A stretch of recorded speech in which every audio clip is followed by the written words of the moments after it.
안녕하세요. 어떤 새로운 움직임이든 언젠가는 독립선언을 하는 순간이 오기 마련이잖아요. 기존의 틀을 깨고 자신만의 길을 가는 바로 그 순간이요. 예수님은 이걸 새 포도주는 새 부대에 담아야 한다, 이렇게 표현하셨죠. 오늘은 유대교의 한 작은 분파였던 초기 기독교가 어떻게 이 비유처럼 자신만의 새 부대를 찾아내서 세계적인 종교로 거듭났는지 그 아주 극적인 여정을 한번 따라가 보려고 합니다. 사실 모든 혁신적인 아이디어나 운동은 꼭 이 질문과 마주하게 되는 것 같아요. 우리가 속한 이 오래된 집의 벽을 그냥 좀 고쳐서 쓸 것인가? 아니면 아예 새로운 집을 짓기 위해 밖으로 나갈 것인가? 이건 단순한 선택이 아니라 정체성을 결정하는 아주 중대한 기로죠. 기존의 강줄기 안에서 흐름을 바꿔볼 것인가? 아니면 완전히 새로운 물길을 터서 바다로 나아갈 것인가? 이것이 바로 초기 기독교 공동체가 마주했던, 그리고 오늘 우리가 탐구해볼 핵심 질문입니다. 그런데 재미있는 건 말이죠. 이 선택을 그들이 직접 한 게 아니었다는 거예요. 오히려 역사가, 그리고 한 남자의 담대한 연설이 그들을 새로운 길로 그냥 등 떠 밀어버린 거죠. 모든 일의 시작점에는 스데반이라는 한 인물이 있었습니다. 그는 단 한 번의 연설로 조용히 끓어오르던 갈등에 불을 붙였는데요. 그의 메시지는 단순한 비판이 아니었어요. 기존 질서의 심장을 겨누는 아주 위험한 생각이었던 거죠. 이게 그냥 단순히 모욕적인 말을 한 게 아니에요. 스데반은 당대 최고의 종교 지도자들 바로 면전에서 당신들 역사를 완전히 잘못 읽고 있다, 이렇게 정면으로 선언한 겁니다. 그는 유대교의 역사를 완전히 새로운 관점으로 꿰뚫어보고 있었던 거죠. 자, 이 부분을 보시면 정말 재밌어요. 스데반이 경전을 부정한 게 아니거든요. 오히려 그 의미를 완전히 뒤집어서 재해석한 거예요. 기존 질서의 심장이었던 율법과 성전이 영원 불변한 최종 목적지가 아니라 사실은 예수를 가리키는 일시적인 과정이자 표지판일 뿐이라고 주장한 겁니다. 당연히 공회는 발칵 뒤집혔죠. 분노한 군중은 스데반을 성 밖으로 끌고 가서 돌로 쳐 죽였습니다. 이 죽음으로 이제 정말 돌이킬 수 없는 강을 건너게 된 겁니다. 아니, 근데 도대체 이런 엄청난 용기는 어디서 나온 걸까요?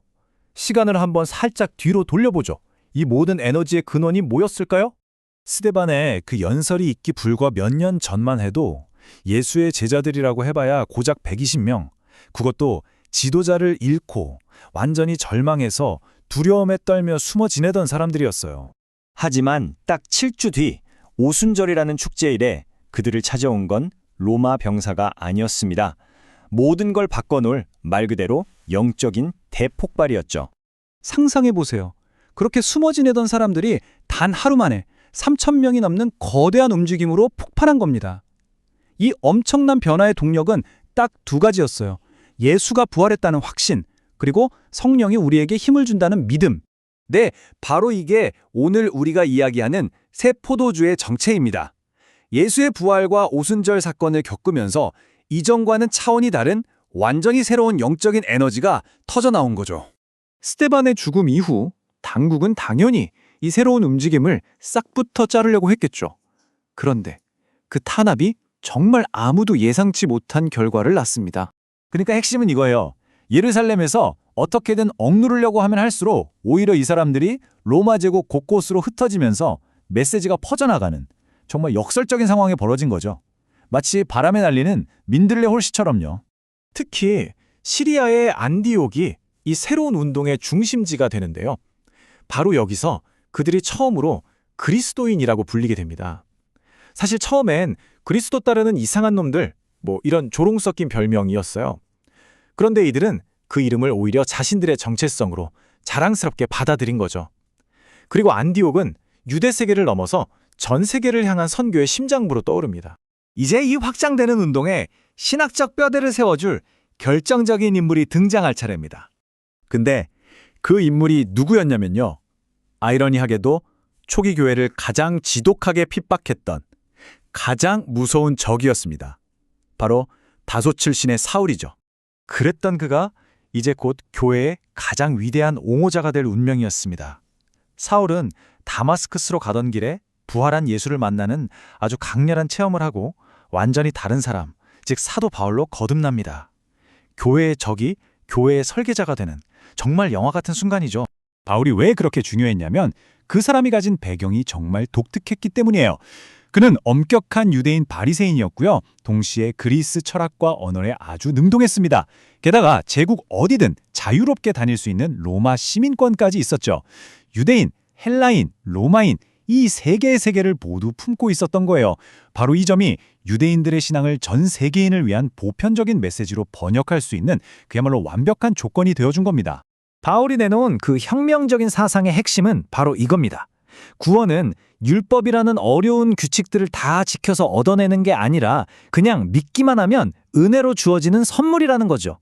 이 생각 하나가 유대교라는 민족의 울타리를 그냥 허물어버린 거예요. 그리고 기독교가 모든 사람에게 갈 수 있는 고속도로를 뻥 뚫어준 셈이죠. 자, 이제 이야기는 클라이막스로 향합니다. 역사적인 사건들이 어떻게 이 둘의 분리를 더 이상 돌이킬 수 없게 만들었는지 한번 보시죠. 서기 60년대는 정말 숨가쁜 격동의 시기였습니다. 교회의 기둥 같던 지도자들이 줄줄이 순교하고 유대인들은 로마 제국에 맞서서 거대한 전쟁을 일으켰죠. 그리고 그 결과는 비극적이었습니다. 서기 70년 로마 군단이 예루살렘을 함락을 시키고 유대교의 심장이었던 성전을 돌 하나까지 다 무너뜨려 버립니다. 성전이 파괴됐다는 건 그냥 건물이 하나 무너졌다는 뜻이 아니에요. 이건 유대인과 기독교인들이 함께 공유하던 마지막 정신적, 물리적 중심지가 완전히 사라졌다는 걸 의미합니다. 바로 이 순간이 예수님이 말씀하신 낡은 가죽 부대가 물리적으로 찢어져 버린 순간이었던 거죠. 이제 세포도주인 기독교는 어쩔 수 없이 자신만의 새 부대, 즉 유대교와는 완전히 다른 길을 가는 독자적인 정체성을 만들어야만 했던 겁니다. 오늘 우리가 살펴본 것처럼 어쩌면 세상의 위대한 변화나 정체성이라는 건 잘 짜인 계획에 따라 조용히 만들어지는 게 아닐지도 모릅니다. 오히려 이렇게 피할 수 없는 역사의 거대한 불길 속에서 단련되고 어쩔 수 없이 쇳결을 갖추게 되는 건 아닐까요? 우리 자신의 정체성도 혹시 그런 건 아닌지 한번 생각해 볼 만한 질문을 던지면서 오늘 이야기는 여기서 마치겠습니다.